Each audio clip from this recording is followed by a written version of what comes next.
Ada yang kenal dengan 1MDB, sebuah proyek mercusuar ala Najib sewaktu menjadi Perdana Menteri Malaysia yang ternyata dananya banyak yang dikorupsi yang membuat Najib tumbang, yang hingga saat ini dia menjadi pesakitan bermasalah urusan korupsi di Malaysia. Sebentar, apakah tamat Najib? Belum tentu. Pejuang seperti Najib tidak akan selesai di sini. Perdana Menteri Malaysia saat ini, Muhyiddin Yassin, menurut banyak pengamat internasional akan menemukan tantangan karena UMNO, partai terbesar di Malaysia, menggeliat bangun. Saat ini dengan dana sisa $1 billion recehan rempahan korupsi 1MDB, Najib bisa bangkit lagi.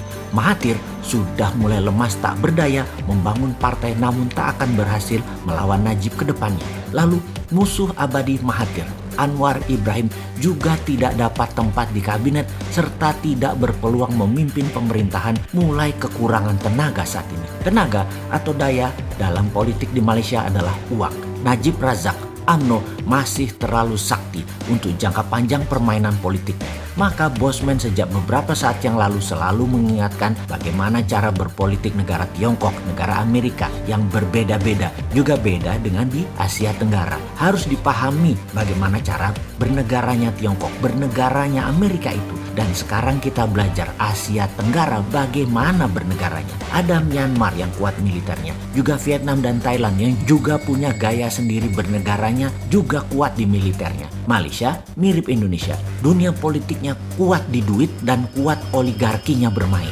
Militernya di Indonesia dan Malaysia sudah kempes, tidak sekuat Thailand, tidak sekuat Myanmar, dan tidak sekuat Vietnam berpolitiknya. Menjadi penguasa di Indonesia dan Malaysia ada kemiripan dari cara mencapainya. Kekuatannya di uang. Kalau di Filipina kekuatannya di nama besar dan populerisme. Model Amerika, Malaysia dan Indonesia sekali lagi kekuatannya di modal uang. Kembali ke Malaysia, UMNO, partai terkuat ini akan bangkit lagi dengan geng Najib yang akan memimpin. Rasanya di tahun 2023 Najib bisa berkuasa lagi atau proksinya Najib yang jadi. UMNO sekali lagi akan berkuasa lagi. Najib akan lepas dari berbagai jeratan yang dituduhkannya nanti. Dari mana dana Najib bergerak? Dari rempahan receh dari sisa-sisa 1MDB. Masih ada sekitar 1-2 billion dolar yang akan dimainkan oleh Najib. Bahaya ini orang, tetapi begitulah bernegara di Malaysia. Karena itu Malaysia itu negara yang sangat proteksionis dalam hal kekuasaan.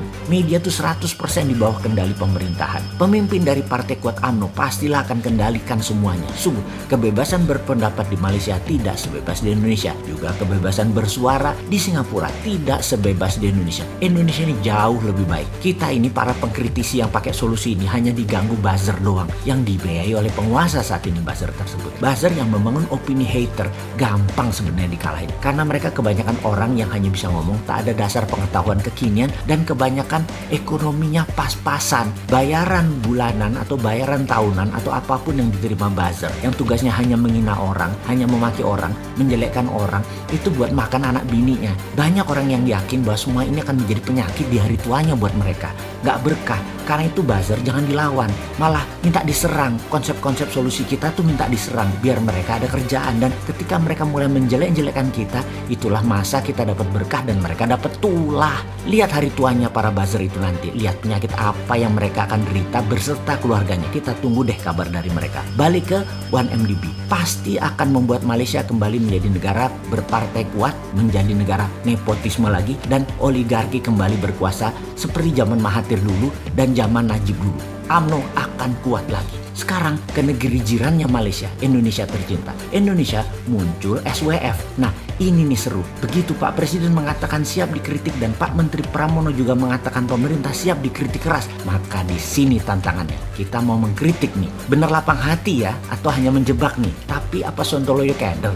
Nggak bakal. Kecintaan terhadap NKRI tak akan keder terhadap jebakan menantang kritik keras. Bedanya sudah 4 tahun kita mengkritik dengan keras Bosman ini dan selalu memberikan solusi, bukan asal kritik. SWF muncul dan pejabatnya sudah ditunjuk.